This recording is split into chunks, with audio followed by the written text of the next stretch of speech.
Assalamualaikum warahmatullahi wabarakatuh. Sebelumnya perkenalkan saya Abdul Hakam dari mahasiswa Fakultas Teknik jurusan Teknik Elektro Program Studi Teknik Elektro Universitas Negeri Semarang dengan nomor NIM 53114222125. Di sini saya dalam video kali ini akan saya paparkan tentang bijak bermedia sosial untuk menciptakan Indonesia yang santun di dunia media sosial. Nah, media sosial tersendiri ini menjadi hiburan bagi semua orang, bagi semua kalangan di seluruh dunia. Dan perkembangan media sosial ini sangatlah cepat dari dulu ada Facebook, email, Instagram, Twitter dan sebagainya. Nah, merambahnya media hiburan atau media sosial yang sangat cepat ini membuat transformasi media sosial yang awalnya sebagai media hiburan atau sebagai sarana hiburan merambat menjadi platform-platform lain, menjadi media informasi, media iklan, bahkan hampir semua sektor memiliki media sosial.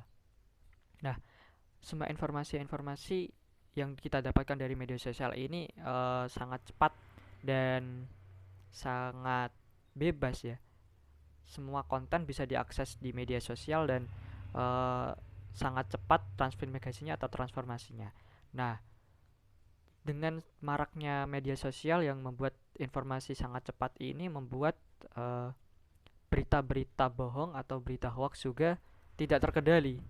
Nah, di Indonesia sendiri pengguna aktif media sosial atau pengguna aktif media internet, media sosial menurut We Are Social di per Januari 2022 itu tumbuh sekitar 12,35% dari tahun lalu. Awal Januari 2022 itu pengguna media sosial aktif di Indonesia ada sekitar 191 juta dengan angka tahun lalu 170 juta. Artinya ada peningkatan yang sangat signifikan di sini. Dan dari total warga Indonesia sekitar 273,5 juta dan pengguna aktifnya sekitar 190 juta, artinya ada sekitar setengah, kurang lebih setengah penduduk Indonesia ini aktif di media sosial. Media sosial yang paling aktif diminati di Indonesia itu paling tinggi aplikasi WhatsApp menempati posisi pertama dengan perolehan presentasi sekitar 88,7%. Disusul Facebook dan Instagram dengan masing-masing presentasi 84,8% dan 81,3%. Nah, dengan begitu ini tergolong bahwa masyarakat Indonesia ini masyarakat yang besar, banyak, dan penduduknya terbilang aktif di media sosial. Menurut laporan Digital Civility Index atau DGC yang dirilis oleh Microsoft pada tahun lalu mengatakan bahwa tingkat kesopanan bermedia sosial di Indonesia ini di Asia Tenggara menempati nilai terendah. Artinya menempati posisi terendah dengan tingkat kesopanan bermedia sosial. Nah, ini berarti Indonesia bisa digolongkan negara paling tidak sopan di Asia Tenggara dalam bermedia sosial. Nah, menurut laporan Kompas yang saya cari, ada beberapa faktor yang menyebabkan meningkatnya ketidaksopanan warganet di Indonesia. Ada kurang lebih atau ada kemungkinan 3 faktor yang menjadi penyebabnya tersebut. Yang pertama adalah berita hoax, terus ujaran kebencian atau komentar-komentar negatif, dan penipuan. 3 faktor inilah yang membuat Indonesia ini melejit menjadi negara paling tidak sopan atau dengan indeks kesopanan paling rendah. Nah, maraknya COVID-19 kemarin juga menjadi faktor pemicu berita hoax karena pada saat itu masyarakat Indonesia sedang panik-paniknya mencari informasi tentang COVID, sehingga itu menjadi ladang yang sangat subur untuk menyebarkan hoax dan penipuan juga bisa, sehingga indeks ketidaksopanan Indonesia juga akan meningkat. Nah, untuk media sosial yang lain seperti Facebook dan Instagram Nah, yang ini adalah Instagram. Instagram ini penduduk Indonesia menurut laporan dari data Indonesia ID, itu pengguna aktif per bulan media sosial Instagram di Indonesia itu mencapai 99, juta pengguna aktif per bulan. Ini menempati posisi keempat di dunia setelah setelah India. Yang pertama Brazil, kedua USA, ketiga India, dan keempat Indonesia. Dengan pengguna aktif Instagram posisi keempat terbanyak di dunia. Dengan posisi Indonesia yang pengguna aktif Instagramnya sangat banyak, ini juga menjadi ladang untuk bermedia sosial secara luas, dan tidak menutup kemungkinan Instagram ini menjadi ladang untuk ujaran kebencian, konten-konten tidak pantas, dan konten-konten hoak atau berita hoax lainnya.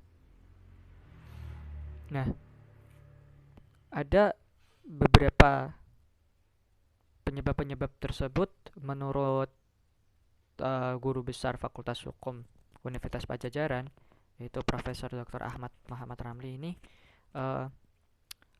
merambahnya internet di Indonesia ini menjadi PR tersendiri bagi pemerintah Indonesia. Karena Indonesia ini dengan negara dengan tarif internet termurah di dunia, artinya sangat memungkinkan bahwa rakyat Indonesia ini dapat mengakses internet atau mengakses media sosial dengan mudahnya. Ditambah efek pandemi COVID kemarin. Pandemi COVID menyebabkan sekolah-sekolah harus dilaksanakan secara online atau secara daring. Ini menyebabkan batas minimum usia pengguna internet atau batas minimum pengguna gadget turun sampai ke angka usia 6 tahun. Usia 6 tahun sudah menjadi pengguna media sosial atau pengguna internet. Ini akan sangat membahayakan, akan ada ujaran kebencian atau perundungan, bullying di sosial media. Nah, itu menjadi PR tersendiri agar orang tua dan pemerintah juga dapat mendampingi supaya internet di Indonesia ini menjadi internet yang positif dan menjadi ekosistem media sosial yang baik.